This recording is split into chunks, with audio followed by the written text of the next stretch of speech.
Siapa yang sebenarnya bergantung kepada kleptokrat? Ahli Dewan Undangan Negeri Permatang Pasir, Muhammad Faiz Fazil menyela kenyataan Timbalan Pengerusi Biro Penerangan Bersatu, Dr. Afif Bahardin yang mendesak Datuk Seri Anwar Ibrahim supaya menjelaskan tentang pendedahan Datuk Seri Tajuddin Abdul Rahman berkenaan akuan bersumpah SD yang ditandatangani oleh Ahli Parlimen Kluster Mahkamah baru-baru ini. Menurut Faiz, kenyataan Afif itu sebagai satu tindakan terdesak untuk menutup kesilapan tentang kecurangan langkah Sheraton yang merupakan satu pengkhianatan mandat rakyat dan sistem demokrasi.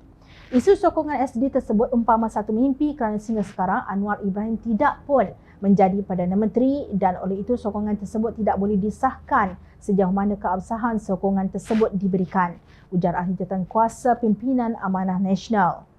Menurut laporan Sinar Harian, Afif berkata pendedahan Tajuddin itu mengesahkan dakwaan dan desas-desus sebelum ini memang wujud pakatan sulit di antara Presiden UMNO, Datuk Seri Ahmad Zahid Hamidi dengan Anwar untuk menjatuhkan Kerajaan Perikatan Nasional pimpinan Tan Sri Mahyadin Mat Yassin. Beliau mendakwa politikus keadilan dan DAP bersikap hipokrit kerana menyelar ahli politik Perikatan Nasional dengan pelbagai panggilan tetapi diam seribu bahasa apabila terbukti Presiden Keadilan sendiri sanggup menerima sokongan ahli parlimen daripada kluster mahkamah. Apakah yang beliau, yakni Anwar, telah janjikan kepada Ahmad Zahid dan kluster mahkamah bagi memenuhi obsesi patologikalnya untuk bergelar seorang Perdana Menteri?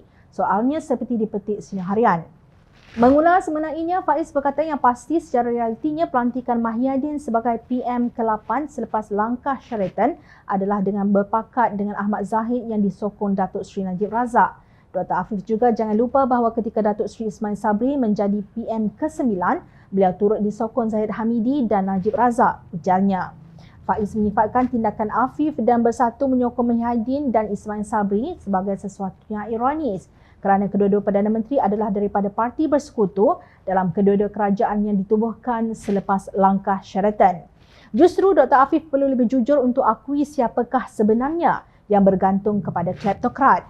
Adalah sangat meleset untuk mendakwa PH hipokrit berkenaan isu ini kerana PH telah menegaskan daripada awal bahawa PH tidak akan berkompromi dalam isu keadilan dan keluhuran undang-undang. Ini bermaksud PH tidak akan menerima sokongan kluster mahkamah. Kerajaan hari ini bergantung pada kluster mahkamah sebagai keymaker kepada pembentukan kerajaan, tegas Faiz. Faiz berkata Anwar Ibrahim mahupun Ismail Sabri tidak mempunyai sokongan majoriti yang mencukupi. 6 orang ahli parlimen yang dikategorikan sebagai kluster mahkamah yang menentukan siapa Perdana Menteri. Bila mereka menarik balik sokongan, jatuh terduduklah Perdana Menteri seperti apa yang berlaku kepada Mahyadin. Oleh itu, rakyat perlu tahu hakikat sebenar bahawa Mahyadin dan Ismail Sabri menjadi Perdana Menteri atas sokongan kluster mahkamah atau kleptokrat, ujarnya. Faiz turut melontarkan persoalan yang perlu dijawab oleh rakyat yang berfikir. Persoalan jujur, patutkah rakyat menyokong kerajaan yang ditunjangi kleptokrasi atau kluster mahkamah? Jawapannya tentulah tidak patut. Tetapi apabila UMNO dan PAS memeterai piagam kerjasama yang dinamakan Piagam Muafakat Nasional di Himpunan Penyatuan Ummah di Pusat Dagangan Dunia Putra PWTC pada 14 September 2019 yang lalu, maka jelas Sekutu Bersatu itu menyokong gerombolan kleptokrat. Pemimpin-pemimpin UMNO seperti Tan Sri Anwar Musa dilihat sebab dan hampir menitiskan air mata ketika membaca piagam tersebut yang antara lain menggariskan matlamat kerjasama atau ta'awun siasi. Sekeping surat kononnya dilayangkan kepada pimpinan Bersatu menjemput parti itu untuk turut serta dalam Muafakat Nasional. Malah sehingga hari ini Bersatu tidak pernah menegur PAS kerana bermain dua kolam. Perikatan Nasional mahu, Muafakat Nasional pun mahu. Malah pada 17 Mei lalu Mahyadin menegaskan Bersatu tidak akan menghalang mana-mana parti dalam Perikatan Nasional termasuk PAS untuk bekerjasama dengan UMNO. Pada dasarnya kita tidak menghalang mana-mana parti dalam Perikatan Nasional untuk mengambil apa-apa langkah kerana ia berpegang kepada prinsip penyatuan ummah. Kalau dilihat pada sejarah, kita pun pernah hendak sertai Muafakat Nasional dulu, tapi kita ditolak walaupun sudah dijelaskan secara rasmi, katanya.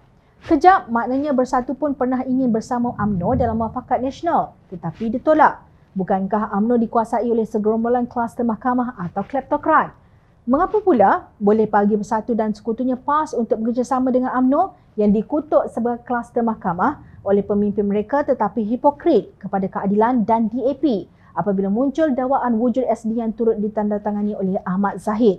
Sudah terang lagi bersuluh Bersatu sebenarnya sejak sebelum langkah Sheraton iaitu ketika merancang untuk menghalang Anwar mengambil alih jawatan Perdana Menteri daripada Tun Dr. Mahathir Mohamad. Telah bersekongkol dengan gerombolan kleptokrat. Sejarah tidak berbohong. Ingat, rakyat sentiasa memerhati.